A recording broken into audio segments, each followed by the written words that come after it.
Welcome to Criminal Conversations, where your hosts will take you through some of the most fascinating crime stories in under 20 minutes. If you're looking for a quick and engaging deep dive into the world of true crime, you've come to the right place. Welcome back to Criminal Conversations, the podcast that, we like to take these deep dives into the most intriguing true crime cases. Yeah. And today we're going to be unraveling the mystery surrounding the death of Rey Rivera, a young man whose life was cut tragically short in Baltimore back in 2006. Yeah. This case has really captivated, internet sleuths and armchair detectives for years. Yeah.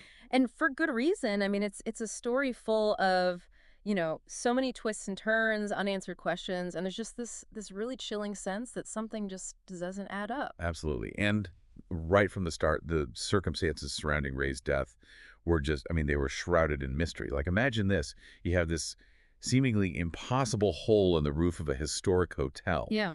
A body that's discovered in this closed-off conference room. And you have this cryptic note left behind that reads like something out of, I don't know, a thriller novel. It's like a real-life game of Clue, but with much higher stakes. Oh, for sure. And as we dig deeper into Ray's life, his relationships, and the events that led up to his disappearance, the mystery just intensifies. It really does. So Rey Rivera, he was this aspiring screenwriter, 29 years old, and he had recently moved to Baltimore with his wife, Allison. Mm-hmm. And it was, a promising job opportunity. He was working for his high school friend, Porter Stansberry, Right.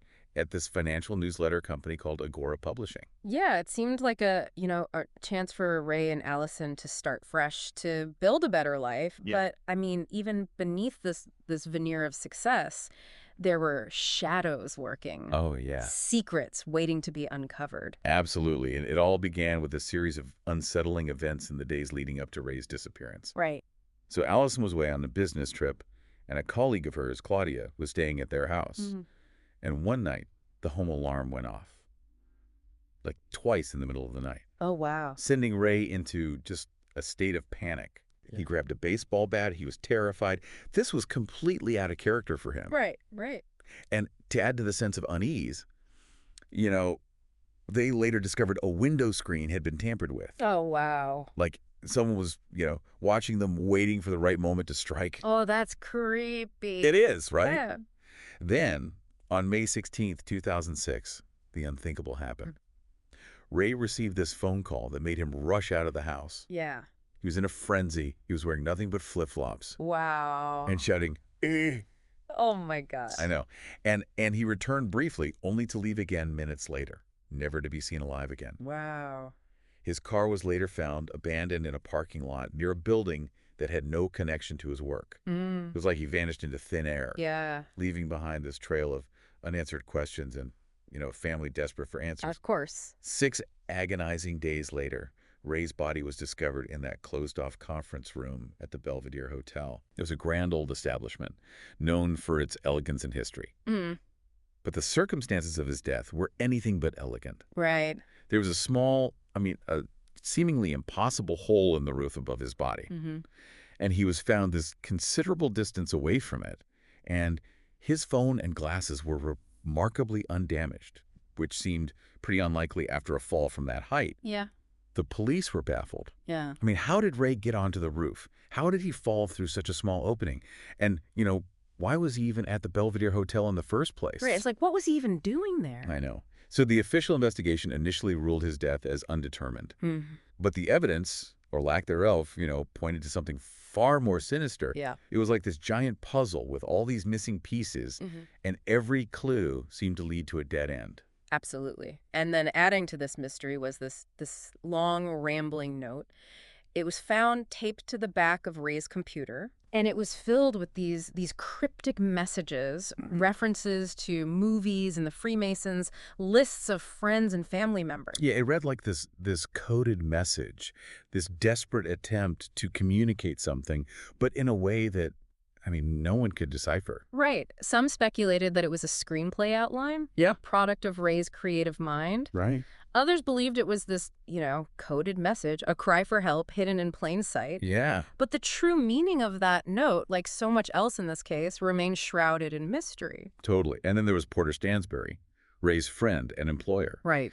His behavior after Ray's death raised more questions than answers. I mean, he immediately lawyered up, refused to cooperate with the police, and even prevented his employees from speaking about the case. Wow.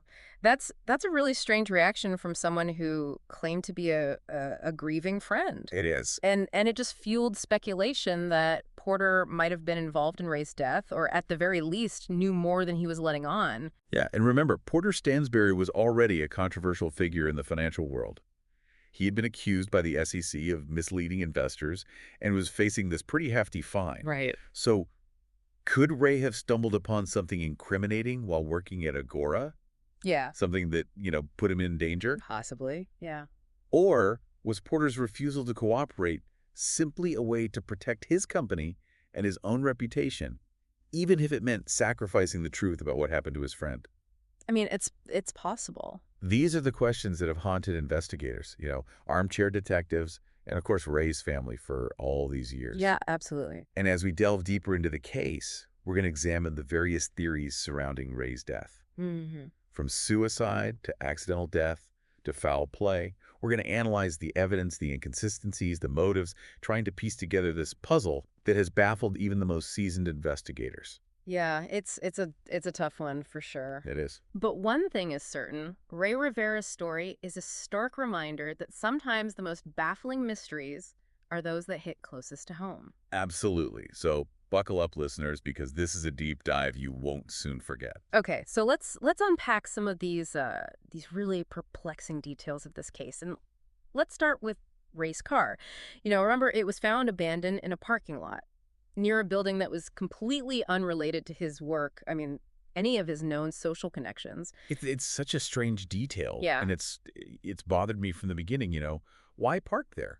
If he was going to the Belvedere, it wasn't exactly on the way. Exactly. It's like, why? Yeah. It suggests a couple of, kind of unsettling possibilities. Either he was, maybe going somewhere else entirely and his car was moved later to create confusion, or maybe he was forced to park there by someone else. Okay, now that's sending chills down my spine. And speaking of chills, how do we even reconcile Ray being on the roof of the Belvedere in the first place? Yeah, this is where it gets really interesting. The Belvedere is a historic building, and access to the roof is, well, it's limited, to say the least. Reports suggest that the windows leading out to the ledge were small. I mean, a lot of them didn't even open.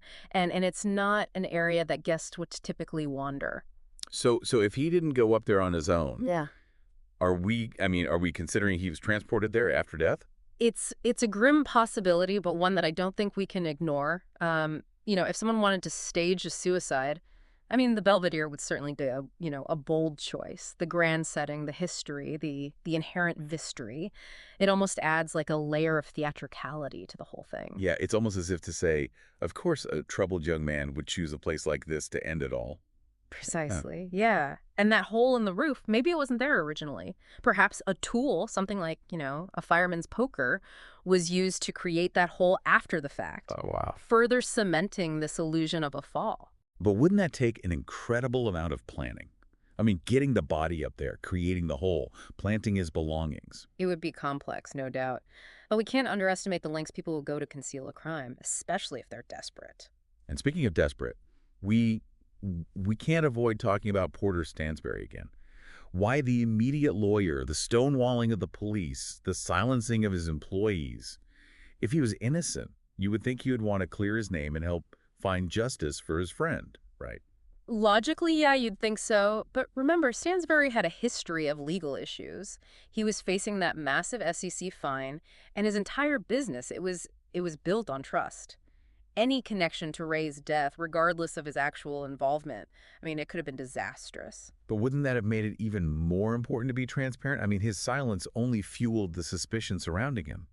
It certainly did. And it wasn't just silence with the police, He avoided public statements. I mean, even after the Unsolved Mysteries episode brought, renewed attention to Ray's case, this only fed the narrative that he was hiding something. We keep circling back to this note that Ray left behind, and it feels like a window into his state of mind in those final days. But it's such a murky window. It is fascinating, the movie references, the mentions of, actors and directors, the Freemasons. I mean, some think he was just a screenplay outline, but with the placement, Hidden on the back of his computer, that suggests that he didn't want it found casually. It's almost like he was leaving a breadcrumb trail, in case something happened to him. But the trail leads to a labyrinth, not a clear destination. Right, and we can't forget the parallel-sum draw between Ray's story and the film The Game, which he specifically referenced in the note. And for those not familiar, the game involves this wealthy man who is being manipulated into believing his life is falling apart. And it all culminates in this staged suicide attempt that's designed to shake him out of his routine. Right, and some believe that Ray might have been caught up in a real-life version of this, perhaps orchestrated by, someone at Agora. Yeah, maybe as a loyalty test, a twisted initiation, or even to coerce him into doing something for them. I mean, it's a wild theory, but the themes of manipulation and deception they're undeniably present in this case. I think we have to be cautious about getting swept up in the more dramatic theories. However, the note, combined with the, bizarre circumstances of his death, makes it hard to ignore those possibilities entirely. Yeah, it's the balancing act, isn't it? I mean, we're deep diving into this to explore all angles, separate fact from speculation, and hopefully bring some clarity to what truly happened to Rey Rivera. Precisely. And while the official ruling eventually shifted to probable suicide, there are many who, remain unconvinced. The inconsistencies in the evidence, the unanswered questions, and Porter Stansberry's conduct have kept this case alive in the public imagination. Let's address that head on. Yeah. How can the police conclude suicide when so much seems to contradict that? Were they pressured to close the case quickly, or was there, more at play? It's worth noting that, police investigations are often influenced by factors beyond just the evidence. Public pressure, political maneuvering, resource limitations. All of those can play a role. And let's not be naive. Sometimes labeling something as suicide is it's easier than admitting you're facing a complex case that's potentially implicating, powerful individuals. That's a valid point. And there are specific elements that cast doubt on the suicide ruling. The medical examiner, she initially had reservations, believing some of Ray's injuries, particularly those to his shins, didn't really align with a fall from that height. But she was allegedly pressured to change her ruling, which adds yet another layer of intrigue to this whole situation. Who had the power to influence her, and why were they so insistent on the suicide narrative? Adding fuel to the fire is the fact that the lead detective on the case was abruptly transferred to a different department, effectively halting any further investigation. That kind of maneuver screams cover-up, doesn't it? It's like something out of a spy thriller, but this is real life with real consequences. And those consequences are most acutely felt by Ray's family, who have been left with more questions than answers, and just a gaping wound of injustice that hasn't healed in all these years. Their pain is palpable, even after all this time. And it's a stark reminder that beyond the theories, the speculation, and the internet sleuthing, this is a story about a life cut short, a loved one lost, and the enduring struggle for truth and accountability. We've discussed a lot of possibilities, but there's another one that we haven't really touched on yet. And some believe that Ray might have been involved with the Freemasons, the secret society that he mentioned in his note. Yeah, it's definitely an intriguing element. The Freemasons, they're shrouded in mystery, and they've been linked to all sorts of conspiracies. So could Ray's interest in them have gotten him into trouble? Did he stumble upon something that he shouldn't have? I think it's important to remember that there's no evidence linking the Freemasons to Ray's death. They are a fraternal organization. They emphasize personal growth, community service, and while they have secrets and rituals, they aren't this sinister group plotting world domination. Right. We don't want to go too far down that rabbit hole. But still, the mention of them in his note, it raises questions about Ray's state of mind leading up to his death. Absolutely, yeah. The note, it provides these glimpses into Ray's thoughts, his preoccupations, and it's clear that he was fascinated by hidden knowledge and power. Yeah. Which may have, fueled his imagination as a screenwriter. And maybe that fascination led him down a dangerous path. It's like a real-life Da Vinci Code scenario. Right. Yeah. If we set aside the Freemason theory, I think the biggest questions remain. What was the nature of that phone call that made Ray rush out of the house? Who was he going to meet? And why was he wearing flip-flops? I mean, it's not exactly the most practical footwear for a late night rendezvous, especially if, if it was something important. Right. It suggests a sense of urgency, like he was caught off guard. Perhaps, he was lured out of the house under false pretenses. Yeah, and then there's the lack of witnesses at the Belvedere. Hmm. You know, you'd think that someone would have noticed Ray. I mean, he was a tall, striking man. Someone would have noticed him entering or leaving the hotel. Yeah, the lack of witnesses, it's a major puzzle piece. It's possible, that he was taken to the hotel against his will Hmm. after being abducted or incapacitated somewhere else. Or maybe he went willingly, but was killed inside. Remember the conference room where he was found? Yeah. It was closed off. It wouldn't have been that difficult for someone to commit a crime there undisturbed. Right. And that hole in the roof, Yeah. potentially a way to dispose of the body, Yeah. make it look like a suicide. Yeah. It's all so unsettling. We're left with this web of possibilities, each one, I mean, more disturbing than the last. I think, amidst all the speculation, we can't forget that Ray Rivera he was a real person, a husband, a son, a friend. His life was tragically cut short, and his family deserves answers. They deserve justice. It's been nearly 2 decades, and the case remains open.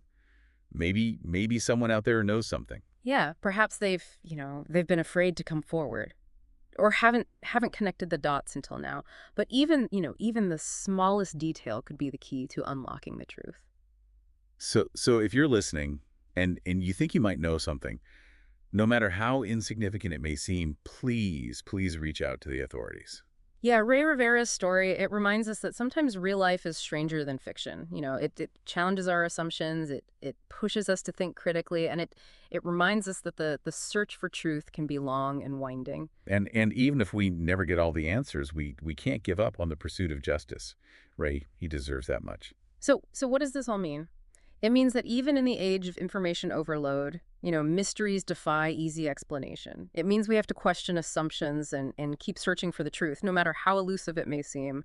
And Ray's story, it's tragic, but it reminds us to appreciate life, to cherish loved ones, and to never take our time together for granted. What stands out to you about this case? What are your thoughts, your theories? We encourage you to share your insights and continue the conversation online using the hashtag criminal conversations. And if you have any information that could help shed light on this mystery, please contact the Baltimore Police Department.